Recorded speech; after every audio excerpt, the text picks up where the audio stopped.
Sziasztok gyerekek! Mindenki ismeri a nagyüzemeknek a rendszerét, hogy a nagy hatékonyságú, nagy termelékenységű gyárak évente 2 hétre vagy 3 hétre teljes leállást tartanak, leállítják a termelést, és minden dolgozót elküldenek szabadságra. Ekkor történnek meg a karbantartások, azok a karbantartások, amiket ugye a folyamatos termelés mellett nem lehet elvégezni. És senki nem aggódik ezen, senki nem gondolja azt, hogy csődbe mennek a nagyüzemek, mindenki bámulja a termelékenységüket, a hatékonyságukat, a szervezettségüket, és mégis mindenki megijed attól a szótól, hogy bőjt, és az ember állandóan csak enni akar, enni megállás nélkül, és aki bőjtre vállalkozik, akkor a környezetéből állandó figyelmeztetéseket kap, hogy jaj, vigyázz, 3 nap alatt bele lehet halni, vigyázz az egészség, enni kell, ez egy olyan varázsige, és nem veszik tudomásul, hogy az embernek több ezer éves tapasztalata van a bőjtben,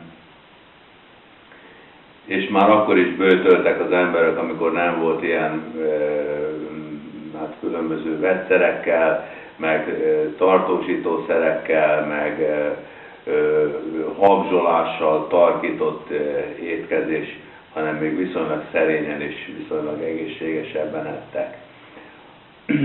Tehát nem kell aggódni, mert mindenkinek van egy kis zsírtartaléka. Jó, hát aki 38 kg vasárgyal, az ne álljon neki bőjtölni, mert már az izmait meg a csontjait építi le. Nekem vannak itt a testemen tartalékok, még kis tokám is van, ahonnan le lehet építeni a szervezet vegyi gyárának, amelyik ugye a zsíros kenyérből, meg az Eszterházi tortából energiát alakít át, az elmehet szabadságra, és a szervezet a saját zsírtartalékait bontja le, és a zsírtartalékban lerakódott, és az izületekben lerakódott mérgeket. Ezért könnyebbül meg a szervezet, és föllélegzik a bőjtől.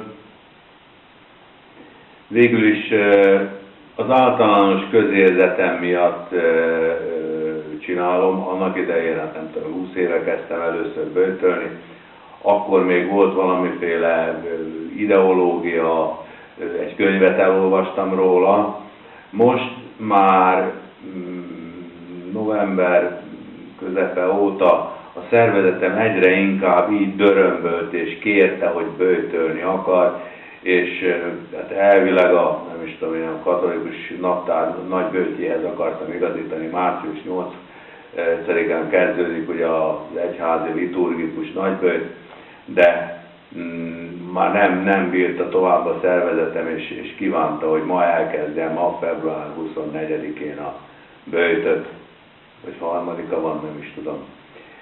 A bőjtöt hát célszerű bizonyos felvezetéssel kezdeni, aki az utolsó nap még birkapörköltet eszik, és egy jó nagy túrósbatyút benyom hozzá, az nagyon megkínlódik, tudnék, a bőjtnél ugye a teljes emésztőrendszert ki kell üríteni, az ugye úgy működünk, mint egy ilyen tubus, hogy fölülről bekerül valami, és akkor az nyomja ki, ami már ugye nem a testbe való. Na most, hogyha nem eszünk, akkor az utolsó adag úton lévő csomag bennünk marad, és ott bomlásnak indul. Ezért hát Indiában a jógik azok ilyen meditációs bélmozgással ki tudják üríteni a belüket, hogy összehúzzák, tudják szabályozni azt a bizonyos perisztaltikus mozgást. Mi elpuhult európaiak ugye 2 módszer között választhatunk, az egyik a beöntés, ami egy nagyon vidám dolog, és hát van, aki azt választja. A másik megoldás pedig a keserű víz. Ugye régen az volt a reklám, hogy jogosítvány nélkül hajtja, egészségét rendben tartja a Hunyadi János keserű víz. Ha Az ember előtte egy hétig már tartózkodott a hústól, zsiradéktól, szénhidráttól, és csak ilyen rostos, hát én is vízbefőtt krumplit ettem, barna rizst, meg céklát, meg ilyen nyers dolgokat, akkor viszonylag laza az embernek a béltartalma is, hogyha megiszik egy ilyen pohár langyosra melegített Hunyadi János keserű vizet, ami langyosra a leghatékonyabb, és persze akkor a legrosszabb az íze is. Nagyon visszakívánkozik az ember, mikor küldi lefelé. Hát akkor viszonylag hamar megtisztul, és hát ezzel kezdődik a bőjt. Ugye tegnap délbe ettem utoljára, azóta már nem ettem semmit. Reggelre megittem egy üres kávét, nagyon picit tejjel, azt még a bőjt alatt is iszom. Hát az a 3 köbcenti tej az nem töri meg a bőjtömet. És be fogok számolni nektek a bőjtről, most pedig történelmi pillanat. Úgy gyerekeket, az arcom.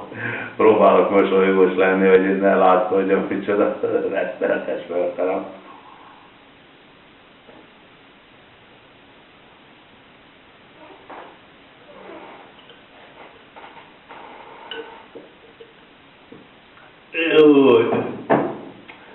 Egyből leküldtem egy fél üveggel.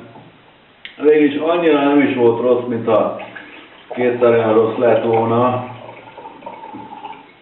Még egy kicsit hozzáiszom, hogy meglegyen a fél liter, mert kell, akkor úgy masszívabban dolgozik az emberben. Nem szeretem, hogyha tudom én, 10-15 órán keresztül még csiklandozza az ember, legyen ez egy nagy vihar, és aztán az pucoljon ki mindent. Ja.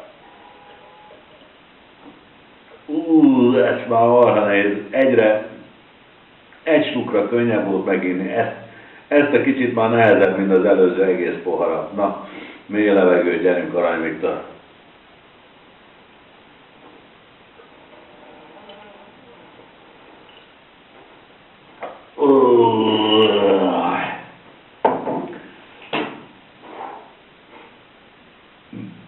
Bocsánat, befők. Hát gyerekek, semmit nem adnak ingyen.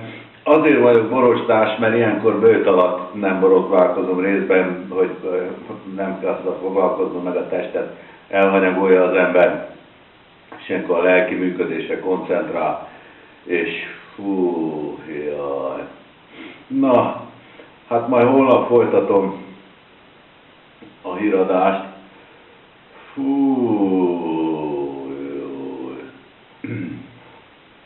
Remélem már megtisztultan, energikusabban már úgy szinte repülni fogok, és a testem jóval könnyebb lesz. Sziasztok! Hello!